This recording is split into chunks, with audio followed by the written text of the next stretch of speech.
सभी साथियों को नमस्कार और उम्मीद है आप सभी अच्छे होंगे। आज के इस वीडियो सेशन में हम लोग डिस्कस करने वाले हैं RRB technician science mock test के 10वें क्लास की। जी हाँ दोस्तों, इससे पीछे के वीडियो सेशन में हम लोगों ने RRB technician science mock test का 9वां क्लास देखा था, जहां पे हम लोगों ने 40 महत्वपूर्ण क्वेश्चन को डिस्कस करा था।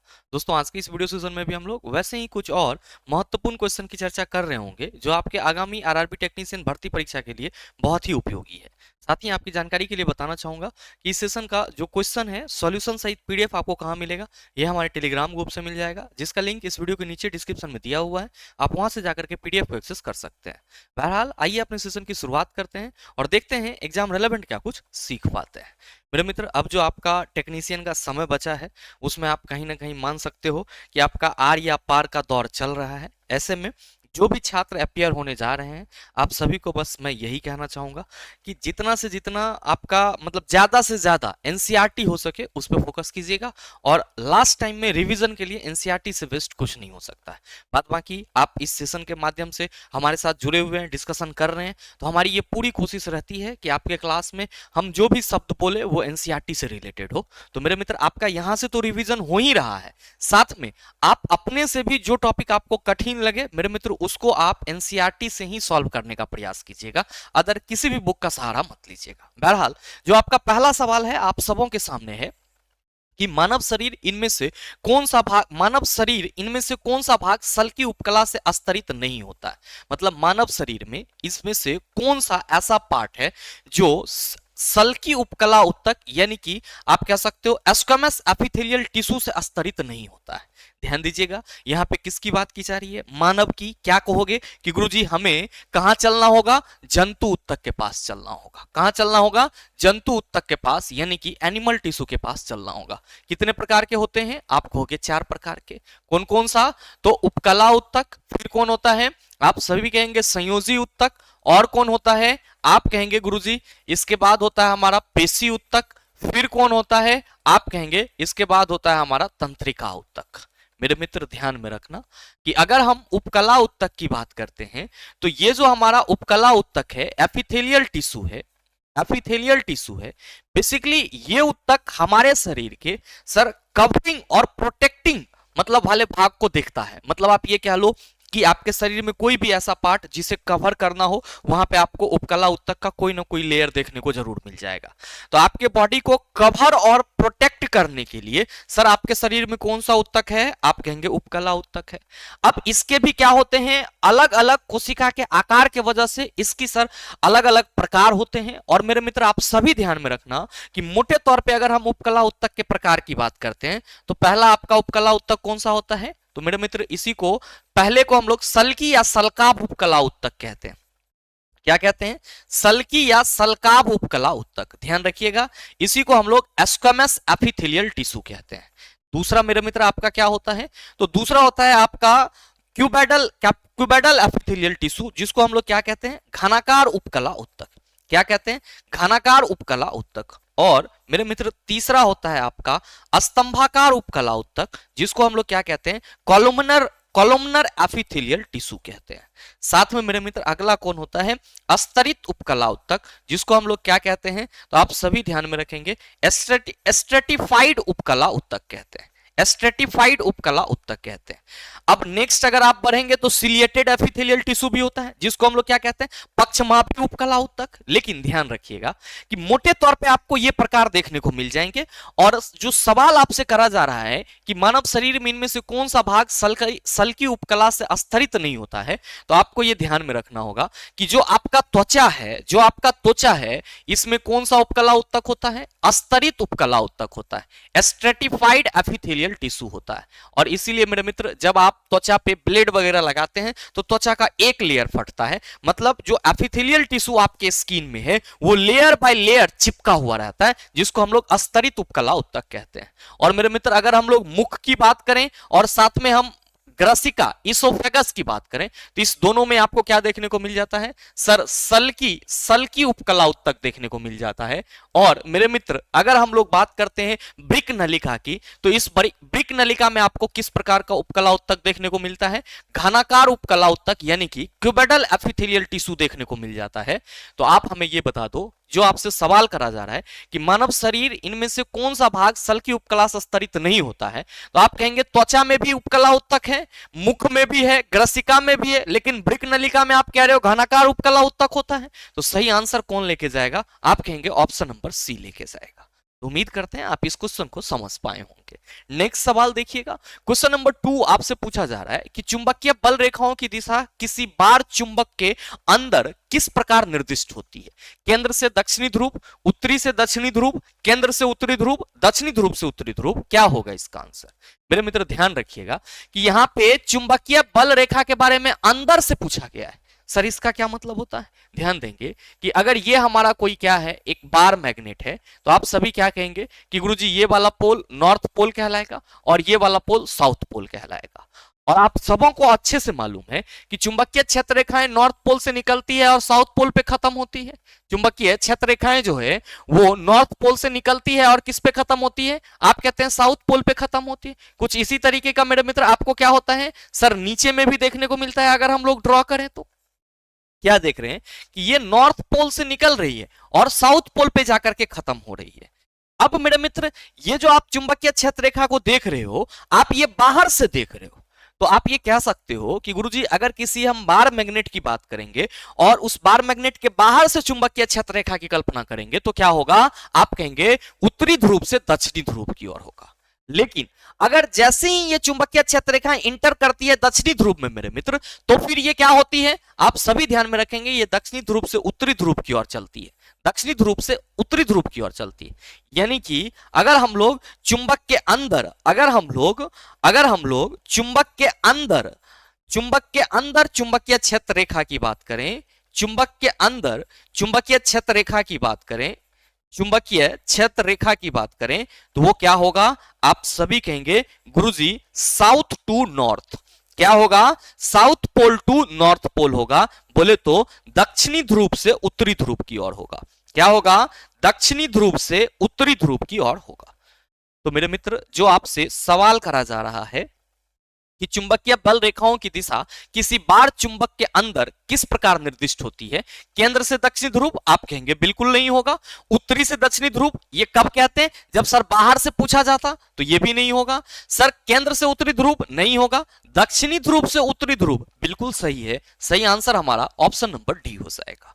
मेरे मित्र याद रखिएगा कि चुंबकीय क्षेत्र रेखा का ओरिजिन पॉइंट कौन सा होता है? तो मेरे मित्र ओरिजिन पॉइंट उत्तरी ध्रुव माना जाता है। क्या कहेंगे कि चुंबकीय क्षेत्र रेखा का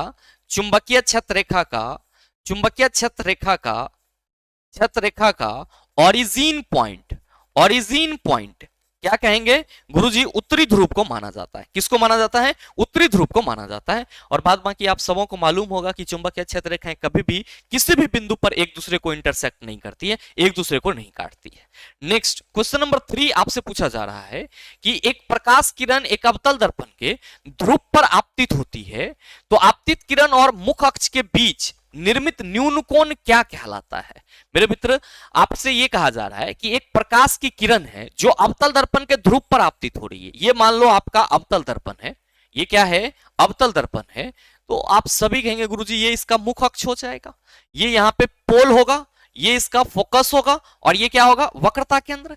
अकॉर्डिंग टू क्वेश्चन एक प्रकाश किरण एक अवतल दर्पण के ध्रुव पर आपतित हो रही है। कोई प्रकाश किरण है जो अवतल दर्पण के पोल पर आपतित हो रही है, तो आप सभी कहेंगे गुरुजी ये इधर इस तरीके से परावर्तित हो जाएगी। तो आपसे ये पूछा जा रहा है कि आपतित किरण और मुख अक्ष के बीच निर्मित न्यून कोण। तो मेरे मित्र आप सभी क्या कहेंगे कि ये वाली जो रे है ये हमारी क्या होगी? आपतित किरण कहलाएगी। क्या? आपतित किरण कहलाएगी, यानी कि इंसिडेंट रे। और ये वाली किरण क्या कहलाएगी? आप कहेंगे परावर्तित किरण कहलाएगी। क्या? परावर्तित किरण कहलाएगी। और मेरे मित्र आप सभी को मालूम है कि जो आपका गोलीय दर्पण होता है वो किसी खोखले गोले का भाग होता है और खोखले गोले का जो केंद्र है वो उस गोलीय दर्पण का वक्रता केंद्र होता है और केंद्र से कोई भी अगर रेखा परिधि पे खींची जाती है तो वो लंब होता है। तो ये जो हमारा पीसी मुख अक्ष है ये यहां पे क्या करेगा? आप सभी कहेंगे अभिलंब का काम करेगा। किसका? अभिलंब, यानी कि नॉर्मल का काम करेगा। और हम सभी यहां पे कह सकते हैं कि अभिलंब और आपतित किरण के बीच जो हमारा कोण बन रहा है ये कोण क्या कहलाएगा? आप कहेंगे आपतन कोण कहलाएगा। क्या कहलाएगा? आपतन कोण यानी कि एंगल ऑफ इंसिडेंस कहलाएगा। और परावर्तित किरण और अभिलंब के बीच जो कोण बनेगा वो क्या कहलाएगा? आप सभी कहेंगे एंगल ऑफ रिफ्लेक्शन यानी कि परावर्तन कोण कहलाएगा। तो चला आपसे जो सवाल करा जा रहा है कि एक प्रकाश किरण एक अवतल दर्पण के ध्रुव पर आपतित होती है और आपतित किरण और मुख अक्ष के बीच निर्मित न्यून कोण क्या है? तो आप सभी कहेंगे आपतित किरण और मुख अक्ष यानी कि अभिलंब के बीच जो हमारा निर्मित न्यून कोण है वो आपतन कोण है। क्या है? आपतन कोण है। और परावर्तित किरण और मुख अक्ष के बीच जो हमारा निर्मित कोण होता वो क्या होता? परावर्तन कोण होता। तो मेरे मित्र आप सभी ये चीज हमेशा अपने माइंड में सेट रखेंगे कि अवतल दर्पण का जो मुख अक्ष होता है वो क्या होता है? अवतल दर्पण पे अभिलंब का कार्य करता है। नेक्स्ट आपके क्वेश्चन में है निर्गमन कोण यानी कि इमर्जेंट रे। तो मेरे मित्र आप सभी ध्यान में रखेंगे कि जब हम लोग बात करते हैं निर्गमन रे की, तो मान लो कि ये आपका क्या है सर, आपका कोई प्रिज्म है और इस प्रिज्म पे कोई प्रकाश की किरण इस तरह से जा रही है, तो आप कहेंगे ये आपतित किरण होगा। फिर ये यहां अपवर्तित होगी और ये क्या होगी सर? ये यहां पे अपवर्तित फिर से हो जाएगी। तो आप ये कहते हो कि गुरुजी ये हमारा आपतित किरण हुआ, ये अपवर्तित किरण और ये निर्गत किरण हुआ, और इसी को निर्गमन कोण के रूप में भी हम लोग जानते हैं। नेक्स्ट ध्यान रखेंगे कि आपतित कोण और जो आपका निर्गत कोण है इसके बीच बना एंगल क्या कहलाता है? विचलन कोण यानी कि एंगल ऑफ डेविएशन कहलाता है। नेक्स्ट क्वेश्चन नंबर 4 आपसे पूछा जा रहा है कि एक 2 ओम का प्रतिरोध एक 4 ओम के प्रतिरोध के साथ श्रेणी क्रम में संयोजित है, उनका तुल्य प्रतिरोध ज्ञात कीजिए। क्या कहेंगे गुरुजी? 4 2 6 हो जाएगा, तो कोई दिक्कत नहीं है। चला सही आंसर ऑप्शन नंबर डी हो जाएगा। बस याद रखिएगा कि श्रेणी क्रम में जुड़े हुए सभी प्रतिरोध से समान धारा बहती है और सभी प्रतिरोधों की विभवांतर क्या होती है? अलग अलग होती है। नेक्स्ट क्वेश्चन नंबर 5 पूछा जा रहा है कि यौगिक CH3 CH2 CH3 का IUPAC नेम क्या है?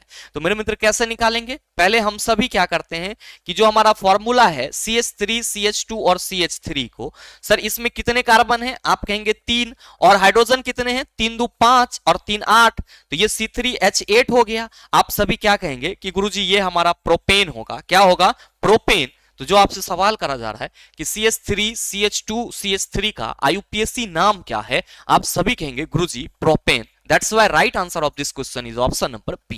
Next, what is the molecular formula of methane? आप सभी कहेंगे CH4। ब्यूटेन का molecular formula क्या होगा? ब्यूटेन का molecular formula C4H10 हो जाएगा। और पेंटेन की बात की जा रही है तो आप सभी कहेंगे गुरुजी ये C5H12 हो जाएगा। कोई शक नहीं होना चाहिए। नेक्स्ट क्वेश्चन नंबर, अच्छा आंसर आपका ठीक है।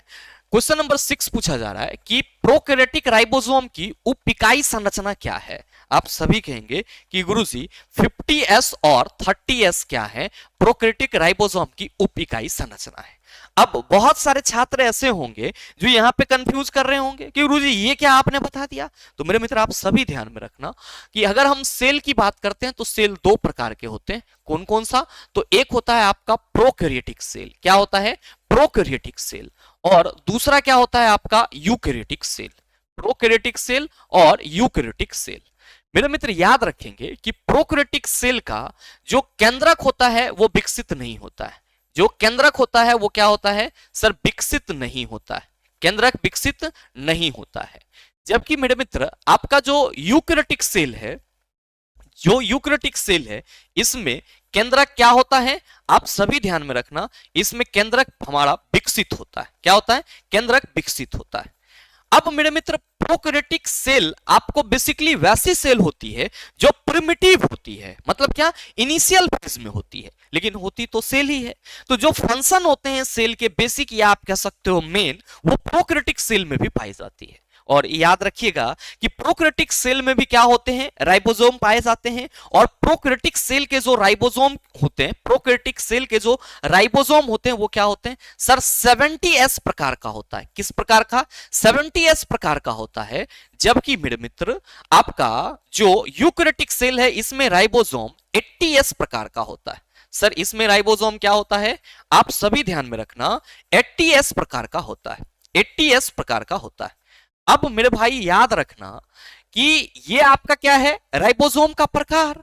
अब ये 70S और जो 80S है तो इसको हम लोग श्वेतवर्ग यूनिट में बांटते हैं। और अगर हम 70S के लिए श्वेतवर्ग यूनिट की बात करते हैं तो सर इसके लिए जो हमारा श्वेतवर्ग यूनिट होता है वो क्या होता है? 50S और 30S। और जो आपका 80S के लिए श्वेतवर्ग यूनिट होता है वो क्या होता है? 60S और 40S। तो जो आपसे सवाल पूछा जा रहा है कि प्रोकैरियोटिक राइबोसोम की उपिकाई संरचना, तो आप कहती है 50s और 30s। यूकैरियोटिक पूछता तो 60s और 40s हमारा सही आंसर होता। याद रखना कि प्रोकैरियोटिक कोशिकाएं जो होती है, प्रोकैरियोटिक कोशिकाएं जो होती है, इसमें समसूत्री कोशिका विभाजन नहीं होता है, लेकिन इसमें समसूत्री कोशिका विभाजन होता है। साथ ही मेरे मित्र आप सभी ध्यान में रखेंगे कि प्रोकैरियोटिक कोशिकाओं में एक ही गुणसूत्र मिलेगा, जबकि यूकैरियोटिक कोशिका में एक से अधिक गुणसूत्र होता है। तो ये दो मेन पॉइंट भी आप अपने कॉपी में जरूर मेंशन कर लेंगे कि समसूत्री विभाजन, समसूत्री विभाजन, समसूत्री विभाजन, समसूत्री विभाजन इसमें नहीं होता है, समसूत्री विभाजन इसमें नहीं होता है। साथ ही ध्यान में रखना कि यूकैरियोटिक कोशिका में क्या होगा, आप कहेंगे समसूत्री विभाजन होता है। क्या कहेंगे? समसूत्री विभाजन होता है। साथ ही महत्वपूर्ण चीज ध्यान में रखेंगे कि इसमें केवल एक गुणसूत्र होता है, केवल एक गुणसूत्र पाया जाता है, यानी कि केवल एक गुणसूत्र। और इसमें क्या होता है, ध्यान में रखेंगे, एक से अधिक गुणसूत्र पाए जाते हैं, एक से अधिक गुणसूत्र पाए जाते हैं।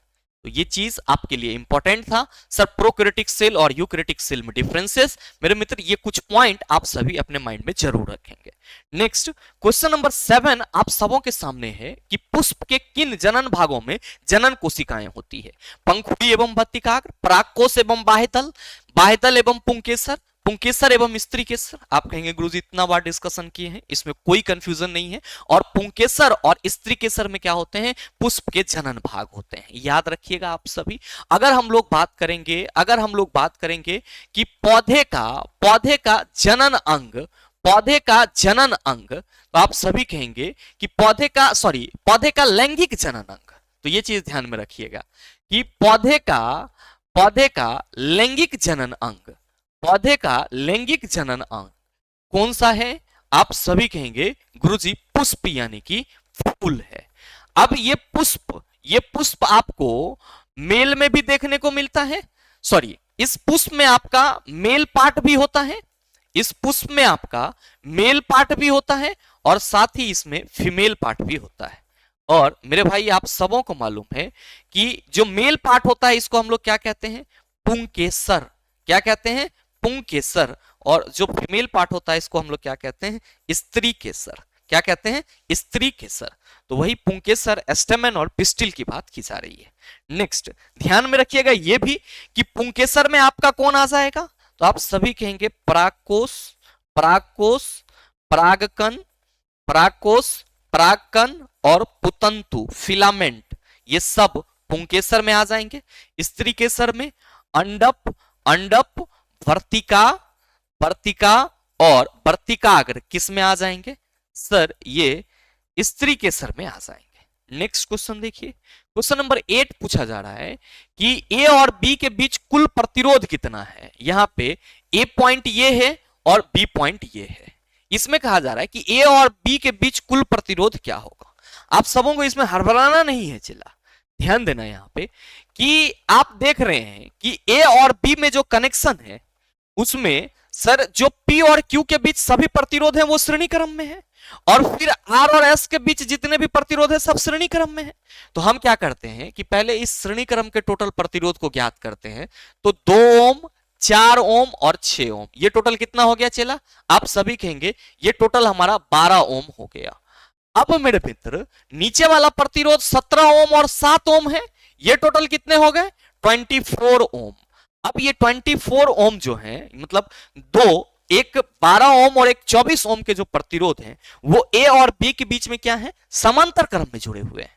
तो आप सभी क्या कहेंगे कि गुरुजी दो प्रतिरोध जब समांतर क्रम में जुड़ा हुआ है तो RP equal to R1 into R2 बटा R1 प्लस R2 वाला फॉर्मूला लगाएंगे। बिल्कुल लगाइए चिल्ला।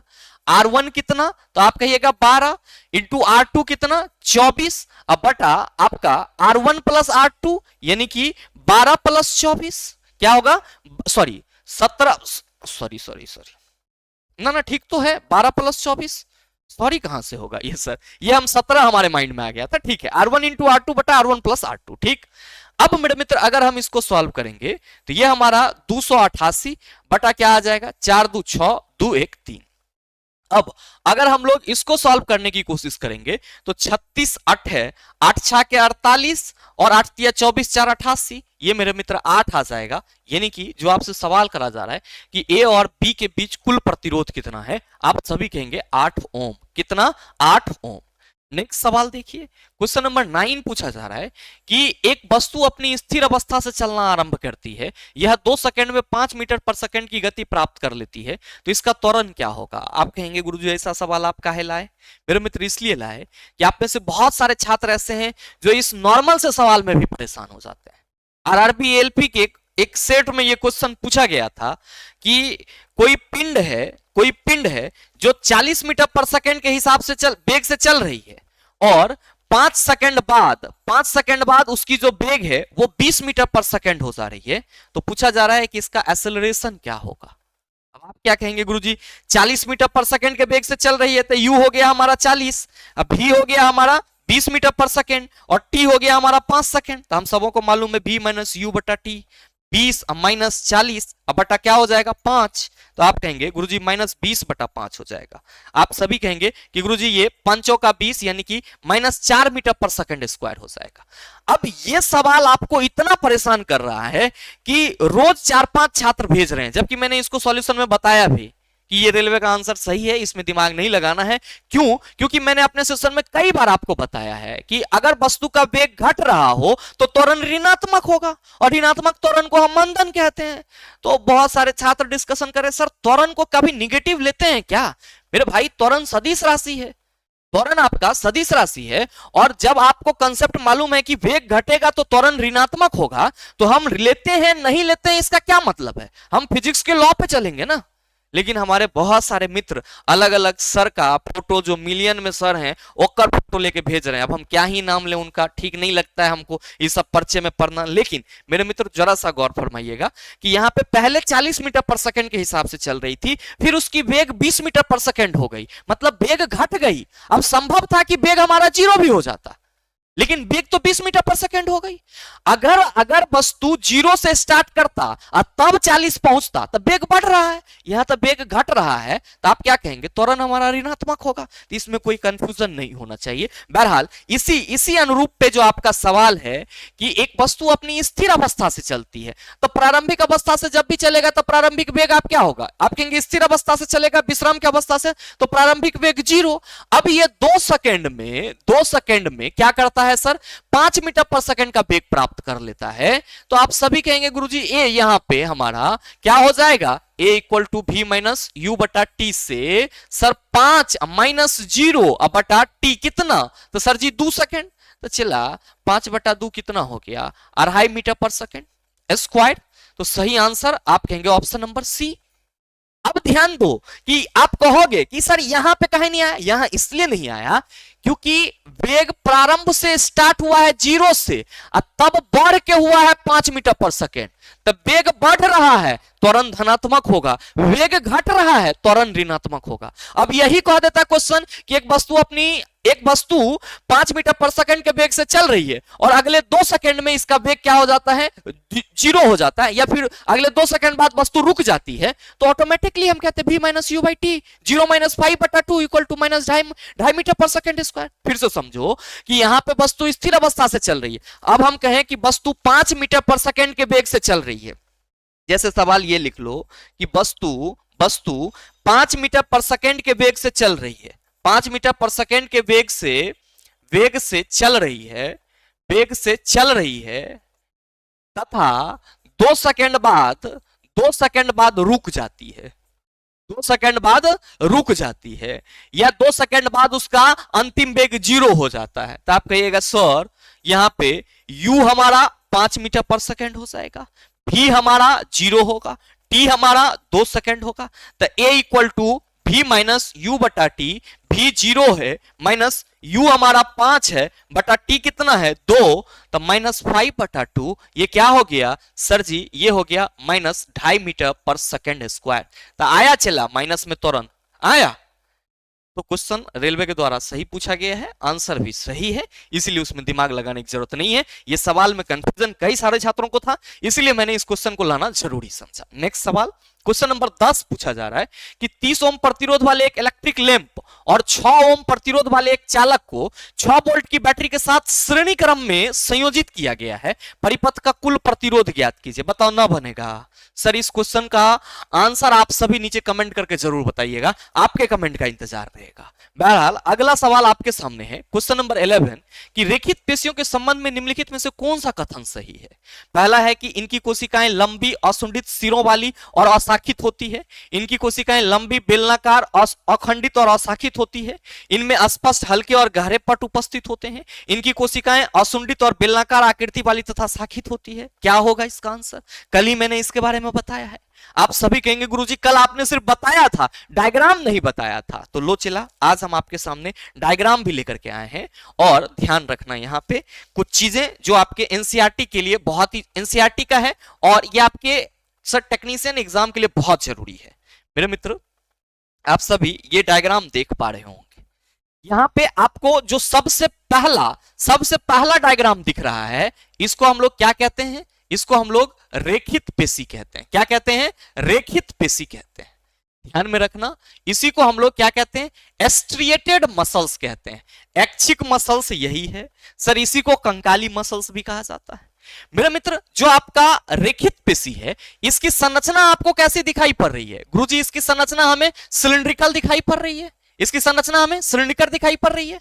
और आप अगर गौर से देखेंगे तो जो न्यूक्लियस है उसको यहां पे भी इंडिकेट किया जा रहा है, यहां पे भी और यहां पे भी। मतलब साफ है कि जो हमारा रेखित पेशी होता है इसमें बहुत सारे न्यूक्लियस होते हैं। मतलब ये बहुकेंद्रीय होते हैं। मतलब रेखित पेशी में बहुत सारे क्या होते हैं? केंद्रक मौजूद होते हैं। और इसकी संरचना कैसी दिख रही है? आप कहेंगे गुरुजी ये तो बेलनाकार दिख रही है। क्या इसमें कोई ब्रांचेस है? कहीं पे कोई शाखा है? आप कहेंगे बिल्कुल नहीं है। लेकिन मेरे मित्र आप सभी देख रहे हैं कि इस पे आपको एक चमकीला पट्टी जरूर दिख रहा है। ये चमकीला पट्टी जरूर दिख रहा है। मेरे मित्र ध्यान रखना कि ये जो चमकीला बैंड दिख रहा है इसी को हम लोग एस्ट्रिएशन कहते हैं। अगर आप केमिस्ट्री हमसे पढ़े होंगे तो एस्ट्रिएशन शब्द आपके लिए नया नहीं होगा। जब कॉर्क डार्क स्पेस और क्रुक्स डार्क स्पेस की चर्चा कर रहे थे तो वहां पे हमने एस्ट्रिएशन के बारे में बताया था। तो एस्ट्रिएशन यानी कि ये जो बैंड है ये आपको और किसी भी टिश्यू में नहीं देखने को मिलेगा। तो आप क्या देख रहे हैं कि सर बैंड केवल और केवल रेखित पेशी में देखने को मिल रही है, जो धारी बना हुआ है। और इसीलिए हम लोग क्या कह रहे हैं? सर ये इस रेखा के चलते इसको रेखित पेशी कह रहे हैं।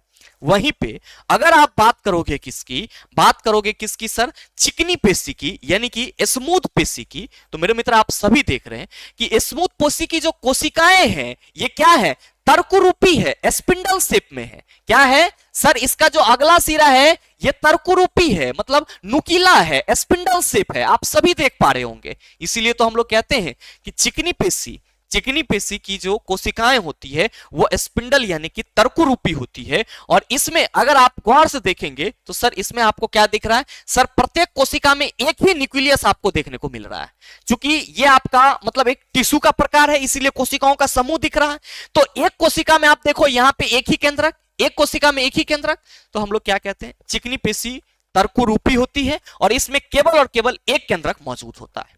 नेक्स्ट यहां पे जो आपको दिख रहा है मेरे मित्र इसी को हम लोग कार्डियक मसल्स कहते हैं। और कार्डियक मसल्स को हृदय पेशी बोला जाता है। और आप सभी क्या देख रहे हैं कि गुरुजी ये जो हृदय पेशी है ये भी हमारा बेलनाकार शेप में है, यानी कि सिलिंड्रिकल शेप में है। किस शेप में है? सिलिंड्रिकल शेप में। और इससे क्या है? तो सर ब्रांचेज निकला हुआ है, यानी कि इससे शाखा निकला हुआ है। आप सभी गौर फरमा रहे होंगे, आप सभी देख पा रहे होंगे।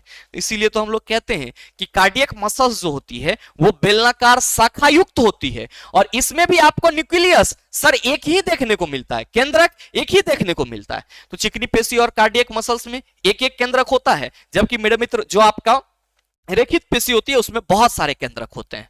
तो अब सवाल आपके सामने है कि रेखित पेशियों के संबंध में निम्नलिखित में से कौन सा कथन सही है? इनकी कोशिकाएं लंबी असुंडित सिरों वाली और अशाखित होती है। ये तो ठीक है कि सर ये अशाखित होती है, लेकिन इनकी कोशिकाएं लंबी नहीं बेलनाकार होती है। तो हम यहाँ पे ये असुंडित सिरों वाली कहा जा रहा है, तो आप कहेंगे ये बिल्कुल नहीं होगा। अब है कि इनकी कोशिकाएं लंबी बेलनाकार असुंडित और अशाखित होती है। आप कहेंगे यहाँ पे अखंडित लगा करके इसको भी सर गलत कर दिया गया। गया। इनमें स्पष्ट हल्के और गहरे पट उपस्थित होते हैं। आप सभी देख रहे हैं कि इसमें सर क्या है, स्पष्ट रूप से बैंड दिखाई पड़ रही है, मतलब ऑप्शन नंबर सी क्या है, रेखित पेशी के लिए सही है। फिर कह रहा है कि इनकी कोशिकाएं असुंडित, बेलनाकार और आकृति वाली तथा शाखित होती है। सर इसमें तो कोई ब्रांच ही नहीं होता है, तो आप क्या कहेंगे कि गुरुजी सही आंसर हमारा ऑप्शन नंबर सी हो जाएगा। नेक्स्ट सवाल क्वेश्चन नंबर 12 आपसे पूछा जा रहा है कि निम्न में से कौन सा डिंब ग्रंथि हार्मोन का एक उदाहरण है। ऑप्शन है चला एस्ट्रोजन, एड्रेनलिन, थायरोक्सिन, टेस्टोस्टेरोन। ना बनेगा, क्या कहिएगा कि गुरुजी ये डिंब ग्रंथि हार्मोन ओवेरियन हार्मोन की बात की जा रही है। कहां होगा, आप कहेंगे फीमेल के बॉडी में, और यहाँ पे फीमेल हार्मोन केवल और केवल एस्ट्रोजन दिया हुआ है, तो आप सभी कहेंगे right answer of this question is option number A. Adrenaline hormone को क्या बोलते हैं, आप कहेंगे लरो और उरो हार्मोन बोलते हैं। लरो और उरो हार्मोन कौन सा है, एड्रेनलिन हार्मोन। थायरोक्सिन हार्मोन आप कहेंगे गुरुजी थायराइड ग्लैंड से सेक्रेट होती है। कहां से निकलती है, थायराइड ग्लैंड से सेक्रेट होती है। और मेरे मित्र इसके संश्लेषण के लिए क्या उपयोगी होता है, तो आप सभी कहेंगे कि गुरुजी इसके संश्लेषण के लिए आयोडीन उपयोगी होता है। अब याद रखिएगा कि रेलवे इस प्रकार के क्वेश्चन देकर को फंसा हुआ नजर आ रहा है। रेलवे ने पूछा था कि थायरोक्सिन के संश्लेषण के लिए निम्नलिखित में से कौन सा तत्व उपयोगी है, और रेलवे आंसर दे रहा है पोटेशियम, जो कि गलत है। तो आप सभी हमेशा ध्यान में रखेंगे कि थायरोक्सिन के संश्लेषण के लिए कौन सा तत्व उपयोगी है, आप कहेंगे आयोडीन उपयोगी है।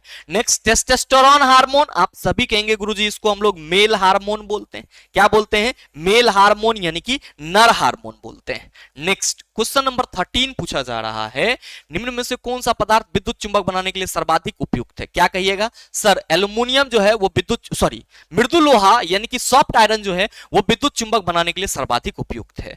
ध्यान रखना, विद्युत चुंबक बनाने के लिए हमको किसकी जरूरत होगी, आप सभी कहेंगे सोलिनॉइड की। किसकी जरूरत होगी, सोलिनॉइड की। सोलिनॉइड क्या होता है, तो सर किसी नर्म मृदु लोहे के कोर पर इस तरह से तांबे का, सर इस तरह से तांबे का लपेटा हुआ, तांबे के तार का लपेटा हुआ संरचना होता है, जिससे विद्युत धारा प्रवाहित करने पर इससे क्या होता है, आप कहते हैं सर चुंबकीय गुण आ जाता है। तो मेरे मित्र इसी सोलिनॉइड यानी कि परिनालिका का उपयोग हम लोग कहां करते हैं, विद्युत चुंबक बनाने के लिए करते हैं। कहां करते हैं, विद्युत चुंबक बनाने के लिए। ध्यान रखेंगे। अगला सवाल है आपके सामने कि क्वेश्चन नंबर 14, एक गेंडे के सींग और मानव बाल में मौजूद संरचनात्मक प्रोटीन, आप कहेंगे मानव बाल में मौजूद केराटिन होगा, सींग में भी केराटिन होगा। अमीनो एसिड किसके लिए जरूरी है, आप कहेंगे प्रोटीन के निर्माण के लिए जरूरी है। किसके लिए, प्रोटीन के निर्माण के लिए जरूरी है। साथ में अगर मेलानिन की बात करेंगे तो आप क्या कहेंगे, गुरुजी त्वचा में मिलेगा, ये हमें ये पिगमेंट है जो हमें त्वचा में देखने को मिलेगा। क्वेश्चन नंबर 15 आपसे पूछा जा रहा है कि प्रकाश एक अनुप्रस्थ तरंग साबित करती हुई एकमात्र घटना कौन सी है। प्रकाश का फैलना, हस्तक्षेप, विसरण, ध्रुवीकरण। क्या होगा इसका आंसर, कह रहा है कि प्रकाश एक अनुप्रस्थ तरंग है, यह कौन सी घटना है जो साबित करती है। पहला चीज तो आप सभी ध्यान में रखना कि जब भी हम प्रकाश की बात करेंगे, किसकी, लाइट की बात करेंगे, तो आप सभी क्या कहेंगे कि गुरुजी इसकी प्रकृति दोहरी होती है, यानी कि ये डुअल नेचर वाला होता है। डुअल नेचर वाला का मतलब क्या हुआ, हम सभी कहते हैं कि गुरुजी प्रकाश तरंग और कण, प्रकाश तरंग और कण दोनों के तरह बिहेव करता है। प्रकाश तरंग और कण दोनों के तरह व्यवहार करता है। अब ध्यान में रखना आप सभी कि हम लोग जो बात करते हैं प्रकाश के परावर्तन की बात करते हैं, अपवर्तन की, सर बात करते हैं प्रकाश के विवर्तन की, व्यतिकरण की, ध्रुवीकरण की, सीधी रेखा में गमन करने की। तो मेरे मित्र सीधी रेखा में गमन करने के लिए, इन सभी के लिए सर कौन रिस्पॉन्सिबल है, प्रकाश का कौन सा गुण इसमें दिखता है, तो मेरे मित्र इन सभी में प्रकाश का तरंग गुण दिखता है। प्रकाश के तरंग व्यवहार के चलते मेरे मित्र आपको परावर्तन, अपवर्तन, विवर्तन, व्यतिकरण, ध्रुवीकरण और सीधी रेखा में गमन देखने को मिलती है।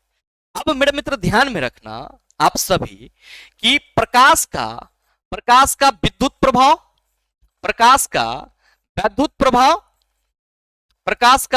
प्रभाव और कॉम्पटन प्रभाव, प्रकाश का विद्युत प्रभाव और कॉम्पटन प्रभाव, ये किस सिद्धांत पर है, तो मेरे मित्र ये प्रकाश के, या आप कह सकते हो फोटोन सिद्धांत पर है, फोटोन सिद्धांत पर। और मेरे मित्र याद रखना कि वैद्युत प्रभाव और कॉम्पटन प्रभाव से प्रकाश के कण वाले गुण क्या होते हैं, कण वाले गुण प्रदर्शित होते हैं, कण वाले गुण प्रदर्शित होते हैं। अब आप सभी ध्यान रखना कि यहां पे हम ये देख रहे हैं कि प्रकाश तरंग और कण दोनों के तरह व्यवहार करता है। अब तरंग में ये इस तरह की घटनाएं आएगी अगर तरंग की तरह व्यवहार कर रहा है तो, अगर प्रकाश कण की तरह बिहेव कर रहा है तो हमें कॉम्पटन प्रभाव और कॉम्पटन प्रभाव और फोटो इलेक्ट्रिक प्रभाव देखने को मिलेगा। मेरे मित्र याद रखिएगा, जब हम ये कह रहे हैं कि इन सभी में प्रकाश तरंग की तरह बिहेव करेगा, तो जाहिर सी बात है कि जब हम ये कह रहे हैं कि तरंग की तरह बिहेव करेगा तो प्रकाश किस प्रकार का तरंग होगा। तो आपको ये याद रखना होगा कि चूंकि प्रकाश तरंग के द्वारा ध्रुवीकरण की घटना शो होती है, प्रकाश तरंग के द्वारा ध्रुवीकरण की घटना को प्रदर्शित की जाती है, और ध्रुवीकरण की घटना केवल और केवल अनुप्रस्थ तरंग के साथ हो सकती है। इसीलिए हम ये बड़े ही मतलब कह सकते हो कि प्रमुखता से कह सकते हैं कि प्रकाश एक अनुप्रस्थ तरंग साबित करती हुई एकमात्र घटना कौन है, प्रकाश का पोलराइजेशन यानी कि ध्रुवीकरण। तो मेरे मित्र आप सभी को यहां पे नोट करके लिखना होगा, आप सभी को नोट करके लिखना होगा कि ध्रुवीकरण केवल अनुप्रस्थ तरंग का होता है। ध्रुवीकरण केवल किसका होता है, अनुप्रस्थ तरंग का होता है। चूंकि प्रकाश के द्वारा क्या होता है, आप सभी कहेंगे ध्रुवन की घटना को शो किया जाता है, और ध्रुवन केवल अनुप्रस्थ तरंग के साथ होगा, तो जाहिर सी बात है कि यह घटना प्रूफ कर रही है कि प्रकाश तरंग क्या है, आप कहेंगे एक अनुप्रस्थ तरंग है। अगला सवाल देख लो, क्वेश्चन नंबर 16 पूछा जा रहा है कि कौन सा अभिकर्मक स्थानीय या समान संवेदना हानि उत्पन्न करता है। मेरे मित्र बेसिकली इसको हम लोग एनेस्थेसिया से जोड़ करके देखते हैं। अभिकर्मक मतलब रिएजेंट। आपको अगर दांत उखाड़ना है तो डॉक्टर साहब दांत में एक इंजेक्शन लगा देते हैं, पूरा मसूड़ा थोड़ा देर के लिए सुन्न पड़ जाता है। कहीं पे कोई घाव का चीरा लगाना है तो डॉक्टर साहब उसके आसपास में इंजेक्शन दे देते हैं, वो पूरा एरिया क्या हो जाता है आपका। तो सर जो संवेदना है वो वहां से खत्म हो जाती है, तो चीरा फीरा से आपको कोई दर्द पीड़ा नहीं होती है। तो सवाल आपसे वही है कि कौन सा अभिकर्मक स्थानीय या समान संवेदना हानि उत्पन्न करता है। आप सभी कहेंगे एनेस्थेसिया यानी कि निश्चेतक। नेक्स्ट क्वेश्चन नंबर 17 पूछा जा रहा है कि दिए गए संतुलित रासायनिक समीकरण में गुणांक ए बी और सी क्या है। ध्यान दीजिएगा कि रिएक्शन यहां पे किसके बीच हो रही है, HNO3 प्लस CaOH होल 2 के बीच हो रही है। और रिएक्शन के उपरांत क्या बन रहा है सर जी, CaNO3 बन रहा है, साथ में हमारा H2O बन रहा है। अब यहां पे A दिया हुआ है, यहां पे आपका CaNO3 और यहां पे आपका B दिया हुआ है और यहां पे आपका C दिया हुआ है। पूछा जा रहा है A B C का गुणांक क्या होगा। मेरे मित्र सिंपल ही हम क्या कहेंगे, गुरुजी बैलेंस करेंगे इसको। मैंने आपको बताया है कि जब भी आप ये यहां पे CaNO3 का होल 2 होगा चला, जब भी आप किसी भी समीकरण को संतुलित करने की कोशिश करो तो आप ये देखो कि जो सबसे बड़ा कंपाउंड है वो कौन सा है। तो गुरुजी इसमें इस पूरे रिएक्शन में ये कंपाउंड हमें बड़ा दिख रहा है CaNO3 होल 2। इसमें देखो कि कैल्शियम के एक परमाणु है प्रतिफल के साइड, सर अभिकारक के साइड भी कैल्शियम के एक परमाणु है। अब ध्यान देना कि यहां पे NO3 का होल 2 है तो नाइट्रोजन 2 और ऑक्सीजन 6, लेकिन इधर आप आएंगे तो क्या देखेंगे कि गुरुजी नाइट्रोजन तो हमारा एक ही है और O3 यानी कि ऑक्सीजन हमारा 3 है, लेकिन यहां पे नाइट्रोजन 2 और ऑक्सीजन क्या है 6।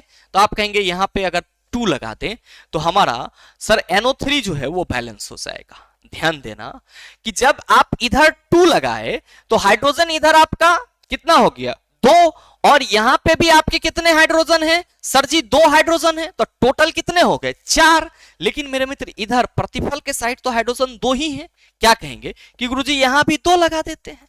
तो मेरे मित्र जब आप यहां 2 लगाएंगे तो आपका हाइड्रोजन 4 हो गया और ऑक्सीजन इधर कितना हो गया 2, और यहां पे 6 तो 8, और इधर ऑक्सीजन आप कहेंगे गुरुजी OH का होल 2 है तो 2 और इधर 6 2 8। रिएक्शन आपका बैलेंस है। A के जगह पे कौन आया है 2, B के जगह पे कौन आया है, आप सभी कहेंगे कुछ नहीं है गुरुजी था 1, और C के जगह कौन आया है, आप कहेंगे गुरुजी 2 आया है। तो 2 1 2 आप कहेंगे ऑप्शन नंबर बी में है। तो बिल्कुल आपके इस क्वेश्चन का सही आंसर ऑप्शन नंबर बी हो जाएगा।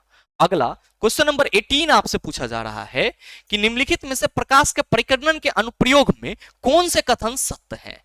पहला है कि खतरे के संकेत का लाल होना, समय से पूर्व सूर्योदय और विलंब सूर्यास्त, तारों का टिमटिमाना, टिंडल प्रभाव, सूर्य का लाल और आकाश का नीला होना। आपसे यह पूछा जा रहा है कि प्रकाश के प्रकीर्णन अनुप्रयोग में कौन से कथन सत्य हैं, मतलब किस घटना में प्रकाश का प्रकीर्णन जो है वो पूरी तरीके से लागू होता है। मेरे मित्र, आप सभी कहते हो कि गुरुजी खतरों के संकेत के रूप में लाल रंग का इस्तेमाल किया जाता है, इसीलिए क्योंकि लाल रंग का प्रकीर्णन कम होता है, जिस वजह से लाल रंग जो है वो आपको दूर से ही दिख जाती है। क्योंकि अगर ज्यादा प्रकीर्णन होगा तो उसके जो कलर पिगमेंट होंगे वो तो सर चारों तरफ फैल जाएंगे, इसीलिए यह आपको थोड़ा सा भी मतलब नॉन विजिबल रूप में दिखेगा, ये खतरे के सिंबल के रूप में नहीं होगा।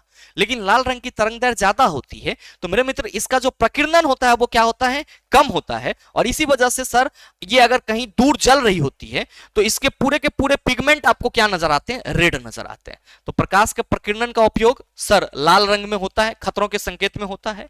नेक्स्ट है कि समय से पूर्व सूर्योदय और विलंबित सूर्यास्त।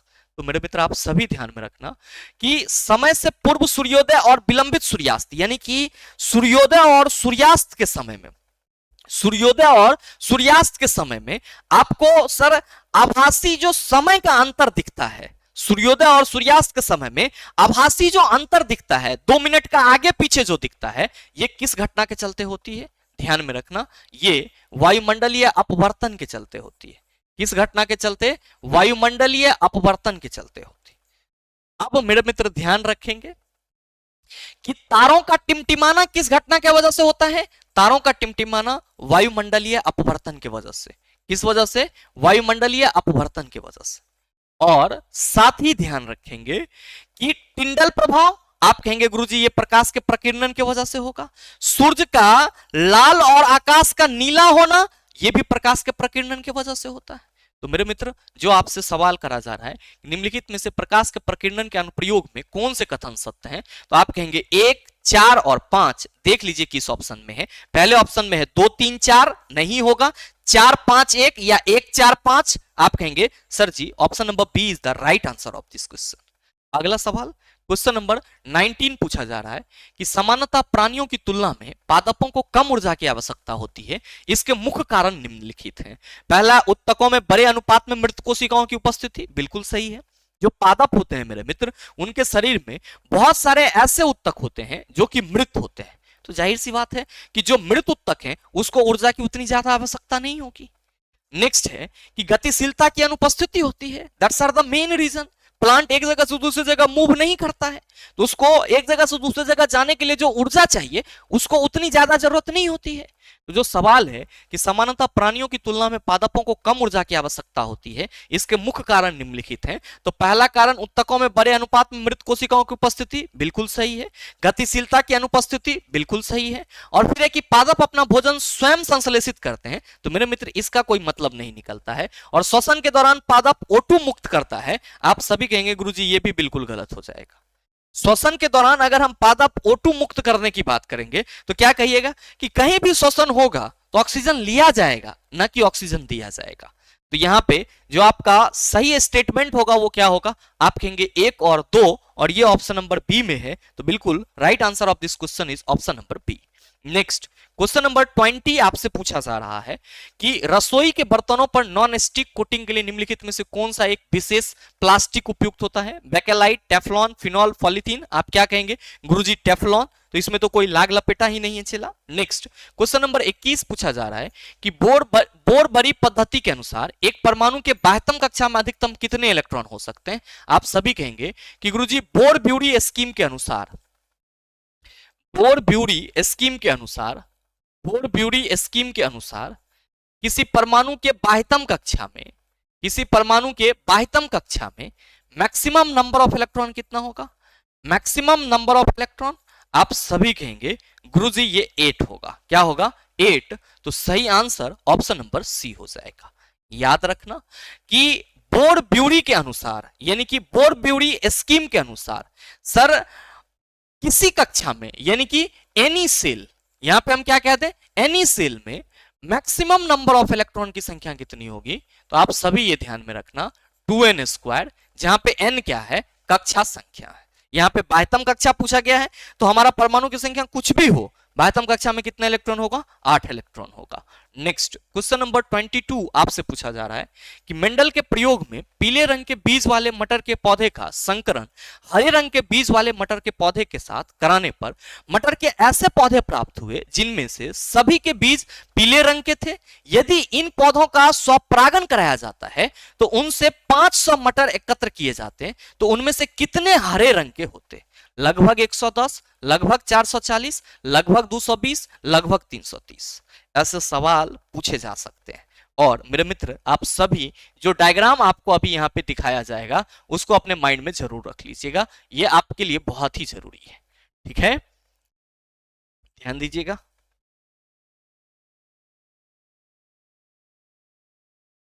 ये मेरे मित्र आप सभी अपने माइंड में जरूर रखेंगे। क्या कहा जा रहा है इसमें कि मेंडल के प्रयोग में पीले रंग के बीज वाले मटर के पौधे का संकरण हरे रंग के बीज वाले मटर के पौधे के साथ कराने पर, तो यहां पे राउंड ग्रीन यानी कि गोल और हरा मटर और रिंकल्ड और येलो मटर, तो सर पीले रंग के बीज वाले मटर के पौधे का संकरण हरे रंग के बीज वाले मटर के पौधे के साथ कराया गया। तो ध्यान में रखिएगा कि जब इस राउंड ग्रीन और रिंकल येलो मटर के बीज का आपस में संकरण करवाया गया तो सर इसके जो गैमेट्स मिले वो RY और RY, और जब ये दोनों मिलकर के सर ऑफस्प्रिंग उत्पन्न किए तो वो ऑफस्प्रिंग कैसा था? सर फर्स्ट जनरेशन का राउंड और येलो, यानी कि कैसा था? पहला जनरेशन कैसा था? तो गोल और पीला था। कैसा था सर? गोल और पीला। अब कह रहा है कि कराने पर पौधे प्राप्त हुए जिनमें से सभी के बीज पीले रंग के थे, तो गोल और पीला। अब इस गोल और पीला बीज को क्या किया गया? सर आपस में संकरण कराया गया। ये तो हमारा गोल और पीला F1 पीढ़ी F1 जनरेशन हुआ। अब दूसरे जनरेशन में इस दोनों गोल और पीले बीज जो थे उसको क्या किया गया? सर आपस में संकरण करवाया गया। तो मेरे मित्र क्या प्राप्त हुआ? ध्यान रखना, F2 जनरेशन जो प्राप्त हुए उसका जो रेशियो था वो सर 9:3:3:1 था। लेकिन मेरे मित्र अगर हम टोटल नंबर ऑफ मटर के बीज की बात करें तो 315 राउंड येलो यानी कि 315 गोल और पीला बीज, 108 राउंड और ग्रीन मतलब 108 गोल और हरा मटर का बीज, 101 रिंकल्ड और येलो यानी कि आपका झुर्रीदार और पीला, और 32 रिंकल्ड और ग्रीन झुर्रीदार और हरा, और ये टोटल कितने? 556 सीड्स। तो मेरे मित्र सवाल है कि यदि इन पौधे का स्वपरागन यहां पे क्या किया गया? सेल्फ पॉलिनेशन करवाया गया, तो हरे रंग के कितने हरे रंग के कितने बीज प्राप्त हुए? तो हरे रंग के मेरे मित्र लगभग 108 प्राप्त हुए और टोटल 556 सीड थे। यहां पे लगभग लिया जा रहा है तो हम लोग क्या कहेंगे? 108 के नजदीक गुरुजी 110 लग रहा है, इसीलिए हमारे इस क्वेश्चन का सही आंसर ऑप्शन नंबर ए हो जाएगा। और ये क्वेश्चन आप सबों के लिए भी आए हैं सर, इसको एज इट इज ध्यान में रख लीजिएगा। Round yellow, round green, wrinkled yellow, wrinkled green कितना कितना है अपने माइंड में जरूर रखिएगा। नेक्स्ट क्वेश्चन नंबर 23 आपसे पूछा जा रहा है कि प्रति सेकंड 200 जूल ऊष्मा उत्पन्न होने पर 2 ओम के एक प्रतिरोध के टर्मिनलों के बीच विभवांतर डैश होगा। क्या कहोगे कि गुरुजी H का वैल्यू दिया हुआ है 200 जूल और प्रतिरोध हमारा है 2 ओम, और साथ में हमसे पूछा जा रहा है V इक्वल टू व्हाट? तो H equal to V²/R into T हम सबों को मालूम है 200। अब V², R कितना है सर जी? 20, सॉरी R 20 नहीं है, R आपका 200 ओम है। चिला R आपका 2 ओम है, H 200 जूल है और R आपका 2 ओम है। यहां पे ध्यान दीजिएगा कि ये 2 आएगा और T तो कह रहा है कि विभवांतर प्रति सेकेंड कहा जा रहा है, तो सेकेंड का वैल्यू तो एक ही लेंगे सर। तो ये हो गया 400 equal to V² equal to हम लोग क्या कहेंगे गुरुजी? 400 V इक्वल टू √400, ये कितना हो जाएगा? आप कहेंगे 20 वोल्ट। तो सही आंसर ऑप्शन नंबर डी हो जाएगा। नेक्स्ट क्वेश्चन नंबर 24 पूछा जा रहा है कि रक्त समूह ए वाले एक पुरुष का विवाह रक्त समूह बी वाली एक महिला से हुआ जिनका एक बच्चा है जिसका रक्त समूह ए बी है। अनुवांशिकी के संदर्भ में इसका क्या अर्थ है? रक्त समूह ए का जीन और रक्त समूह बी का जीन दोनों अप्रभावी है? नहीं। मेरे मित्र ध्यान में रखेंगे कि किसी भी माता पिता से जो उसके बच्चे में आनुवांशिक गुण आता है, उस आनुवांशिक गुण में माता और पिता दोनों का समान रूप से प्रभाव रहता है। यह भी क्वेश्चन रेलवे ने अटपटांग पूछ दिया था। उसमें कहा जा रहा था कि माता की अपेक्षा पिता की जो प्रॉपर्टीज होगी वो ज्यादा होगी। नहीं, एनसीईआरटी के सर जेनेटिक्स वाले चैप्टर में कहा जा रहा है कि जब भी आनुवांशिक गुण का वहन होगा तो आनुवांशिक गुण किसी भी ऑफस्प्रिंग, किसी भी डॉटर सेल को उसके पेरेंट से मिलेंगे, और पेरेंट के रूप में सेक्सुअल रिप्रोडक्शन में मेल और फीमेल है, तो मेल और फीमेल का जो जीन होगा, जो ट्रेट्स होगा, वो समान रूप से बच्चे के जो सरगुणसूत्र होंगे उसको प्रभावी करेंगे। तो यहां पे भी जो कहा जा रहा है कि रक्त समूह ए वाले एक पुरुष का विवाह रक्त समूह बी वाले एक महिला से हुआ है, जिनका एक बच्चा है जिसका रक्त समूह ए भी है, तो आनुवांशिकी के संदर्भ में इसका क्या अर्थ है? तो पहला है कि रक्त समूह ए का जीन और रक्त समूह बी का जीन दोनों प्रभावी, बिल्कुल नहीं होगा सर आंसर। फिर है कि रक्त समूह ए का जीन प्रभावी है और रक्त समूह बी का जीन अप्रभावी, ये भी नहीं होगा। रक्त समूह ए का जीन और रक्त समूह बी का जीन दोनों प्रभावी होगा। That is the right answer of this question. तो ध्यान में रखेंगे आनुवांशिक गुण दोनों माता और पिता दोनों से प्राप्त होंगे।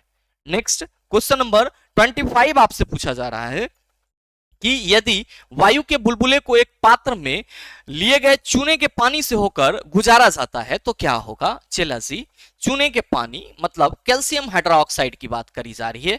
अब वायु लेंगे तो जाहिर सी बात है कि वायु में CO2 की उपस्थिति होगी, और जब कैल्शियम हाइड्रोक्साइड CO2 के साथ रिएक्ट करेगा तो आप कहेंगे कैल्शियम कार्बोनेट और वाटर बनेगा, और ये कैल्शियम कार्बोनेट क्या करेगा? जो पानी है उसको दूधिया करेगा। तो कहा जा रहा है कि यदि वायु के बुलबुले को एक पात्र में लिए गए चूने के पानी से होकर गुजारा जाता है तो क्या होगा?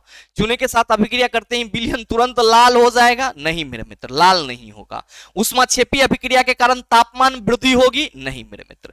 कैल्शियम कार्बोनेट के अघुलनशील निलंबन के कारण विलयन दूधिया हो जाएगा। सही आंसर हमारा ऑप्शन नंबर सी हो जाएगा। नेक्स्ट क्वेश्चन नंबर 26 आपसे पूछा जा रहा है कि पूर्व दिशा में धारा प्रवाहित करने वाले सीधी धारावाही चालक द्वारा उत्पन्न चुंबकीय क्षेत्र की दिशा डैश दिशा के अनुदिश होगी। चिल्ला, मैप तो सबको मालूम होगा। ये नॉर्थ पोल है, ये साउथ पोल है, ये ईस्ट हो गया, ये वेस्ट हो गया। कह रहा है कि पूर्व दिशा में धारा प्रवाहित करने वाले सीधी, तो ये एगो चालक तार ले लो। ये ग्राफ ऊपर में चला, चालक तार ले लिए हैं ललका कलर के। अब जो धारा है वो किधर जा रहा है? पूर्व दिशा की ओर। तो मैक्सवेल के दक्षिण हस्त नियम लगाओ, दक्षिण हस्त अंगुष्ठ नियम। तो आप कहेंगे अंगूठा पूर्व दिशा को बता रहा है, यही उंगली दक्षिण दिशा की तरफ बता रहा है। तो जो सवाल पूछा जा रहा है कि पूर्व दिशा में धारा प्रवाहित करने वाले सीधी धारावाही चालक द्वारा उत्पन्न चुंबकीय क्षेत्र की दिशा डैश दिशा के अनुदिश होती है, आप सभी कहेंगे गुरुजी दक्षिण दिशा के अनुदिश होती है। क्यों? तो आप कहिएगा गुरुजी ये इससे कि मैक्सवेल ने बताया था अपने दक्षिण हस्त अंगुष्ठ नियम में कि अगर किसी सीधी धारावाही चालक तार से विद्युत धारा प्रवाहित होगी तो अंगूठा धारा के प्रवाह की दिशा बता रही है, तो बाकी की सभी उंगलियां किसको बताएगी? चुंबकीय क्षेत्र की दिशा को। और चुंबकीय क्षेत्र की दिशा क्या है गुरुजी? दक्षिण की तरफ। तो हमारा सही आंसर ऑप्शन नंबर डी हो जाएगा। कोई दिक्कत नहीं होना चाहिए। अगला सवाल पे आ जाइए। 27 पूछा जा रहा है कि जब कॉपर ऑक्साइड को तनु हाइड्रोक्लोरिक अम्ल में मिलाया जाता है तो डैश के निर्माण के कारण अम्ल का रंग नीला हरा हो जाता है। घबराने की जरूरत ही नहीं है। कॉपर ऑक्साइड की अभिक्रिया किसके साथ कराई जा रही है? तनु हाइड्रोक्लोरिक अम्ल के साथ। तो याद रखना कि ये कॉपर क्लोराइड बनाएगा और साथ में H2O रिलीज होगा। चला, ये जो कॉपर क्लोराइड है इसको हम लोग क्या कहते हैं? सर इसको हम लोग कॉपर 2 क्लोराइड कहते हैं। क्या कहते हैं? कॉपर 2 क्लोराइड कहते हैं। और इस कॉपर 2 क्लोराइड के बनने के चलते इसका रंग कैसा होगा? नीला हरा। तो जो सवाल करा जा रहा है उसका सही आंसर ऑप्शन नंबर डी हो जाएगा। अगला क्वेश्चन नंबर 28 पूछा जा रहा है कि कार्बन और नमी की मात्रा के आधार पर कोयले की उच्चतम और निम्नतम गुणवत्ता वाली किस्म कौन सी है? आप सबों को मालूम है कि कोयला के कितने प्रकार होते हैं? आप सभी कहेंगे कि गुरुजी कोयला के 4 मुख्य प्रकार हैं। कौन कौन सा है? चला, तो पहला है एंथ्रासाइट। पहला कौन सा है? एंथ्रासाइट। इसको क्या माना जाता है? बेस्ट कोयला माना जाता है। दूसरा क्या है आपका? तो सर इसके बाद है बिटुमिनस। बिटुमिनस, फिर लिग्नाइट, फिर क्या है? लिग्नाइट, और इसके बाद पिट। और सबसे चीपेस्ट कोयला या आप कह सकते हो निम्न श्रेणी का कोयला कौन सा है? सर पिट है। कौन सा? पिट, तो मेरे मित्र आपके ऑप्शन में कहा जा रहा है कि कार्बन और नमी की मात्रा के आधार पर कोयले की उच्चतम और निम्नतम गुणवत्ता वाली क्रमशः कौन सी है? तो लिग्नाइट और एंथ्रासाइट। आप कहेंगे लिग्नाइट तो गुरुजी सबसे नीचे है, तो ये तो हमारा होगा नहीं। लिग्नाइट और बॉक्साइट, आप कहिएगा बॉक्साइट तो एल्युमिनियम का अयस्क होता है, बॉक्साइट और लिग्नाइट नहीं होगा, एंथ्रासाइट और लिग्नाइट। तो सही आंसर ऑप्शन नंबर डी हो जाएगा। चूंकि मेरे मित्र दिए गए ऑप्शन के अकॉर्डिंग हम देख रहे हैं कि सबसे बेस्ट कोयला के रूप में एंथ्रासाइट दिया हुआ है और सर पिट का कहीं पे नामो निशान ही नहीं है, तो जाहिर सी बात है कि पिट से एक जो ऊपर है इसमें कार्बन की प्रतिशत कम होगी और ये भी क्या होंगे सर निम्न श्रेणी में ही आएंगे जब हमारे ऑप्शन में पिट नहीं है। तो इसीलिए right answer option number D लेकर के जाएगा। आप परेशान मत हो जाना कि गुरुजी आपने बताया ये और आंसर है ये। जैसे जैसे नीचे आएंगे कार्बन की प्रतिशतता घटेगी और कार्बन की प्रतिशतता घटेगी तो मेरे मित्र वो कोयला क्या होंगे? आप कहेंगे चिपेस्ट या निम्न श्रेणी के कोयला के अंतर्गत आएंगे। बहरहाल अगला सवाल आप सबों के सामने है। 29 नंबर क्वेश्चन पूछा जा रहा है कि ध्वनि की वह निम्नतम आवृत्ति क्या है जो मनुष्य द्वारा सुनी जा सकती है? 20 हर्ट्ज। मेरे मित्र मनुष्य द्वारा जो ऑडिबल साउंड वेव है, मनुष्य द्वारा जो ऑडिबल साउंड वेव का रेंज है वो कितना होता है सर? 20 हर्ट्ज से 20,000 हर्ट्ज। 20 हर्ट्ज से 20,000 हर्ट्ज या इसी को हम लोग 20 हर्ट्ज से 20 किलो हर्ट्ज कहते हैं। ये चीज ध्यान में रख लीजिएगा। अगला क्वेश्चन नंबर 30 आपसे पूछा जा रहा है कि इनमें से कौन सा उभयधर्मी ऑक्साइड है? Phosphorus, pentoxide, magnesium oxide, zinc oxide, sulphur dioxide. क्या कहोगे कि गुरुजी आपने एम्फोटेरिक ऑक्साइड के बारे में बता रखा है। एम्फोटेरिक ऑक्साइड के बारे में बता रखा है। कौन कौन सा? तो पहला तो हमारा Al2O3 एल्युमिनियम ऑक्साइड, फिर लेड ऑक्साइड, फिर ZnO यानी कि जिंक ऑक्साइड। ये सब के सब क्या है? आप कहते हैं एम्फोटेरिक ऑक्साइड और आपके ऑप्शन में जिंक ऑक्साइड की चर्चा की गई है। चला तो right answer of this question is option number C. अच्छा, सल्फर डाइऑक्साइड की प्रकृति कैसी होगी? ये सल्फर डाइऑक्साइड किस प्रकार का होगा? आप कहेंगे गुरुजी और धातु का ऑक्साइड है, ये तो अम्लीय हो जाएगा। क्या हो जाएगा? अम्लीय हो जाएगा। अच्छा, मैग्नीशियम ऑक्साइड की प्रकृति क्या होगी? आप कहेंगे गुरुजी धातु का ऑक्साइड है, ये तो क्षारीय हो जाएगा। तो ये चीज भी ध्यान में रखिएगा। बहरहाल अगला सवाल आपके सामने है क्वेश्चन नंबर 31 कि एथेनॉल डैश के दौरान निर्मित होता है? मांसपेशियों में ऑक्सीशोषण की क्रिया से? नहीं मेरे मित्र, मांसपेशी में ऑक्सीशोषण से एथेनॉल उत्पन्न नहीं होता है। खमीर यानी कि ईस्ट में अनऑक्सीशोषण से आपका क्या होता है सर? एथेनॉल उत्पन्न होता है। खमीर में सर ऑक्सीशोषण से भी नहीं, और मांसपेशी में अनऑक्सीशोषण से क्या प्रोड्यूस होता है? याद रखना, लैक्टिक एसिड प्रोड्यूस होता है। क्या? लैक्टिक अम्ल प्रोड्यूस होता है। हालांकि मैंने इस क्वेश्चन पे चर्चा कल भी करा था। अच्छा, कल एक थोड़ा सा मिस्टेक हमसे हो गया था कि हमने टोटल एटीपी आपको वायवीय श्वसन में बता दिया था 38, लेकिन याद रखेंगे थ्योरेटिकली कि अवायवीय श्वसन के दौरान जो आपका ग्लूकोज होता है C6H12O6, मेरे मित्र ये ग्लूकोज कोशिका द्रव में पायरुवेट प्लस 2 एटीपी में टूटता है। और मेरे मित्र यही पायरुवेट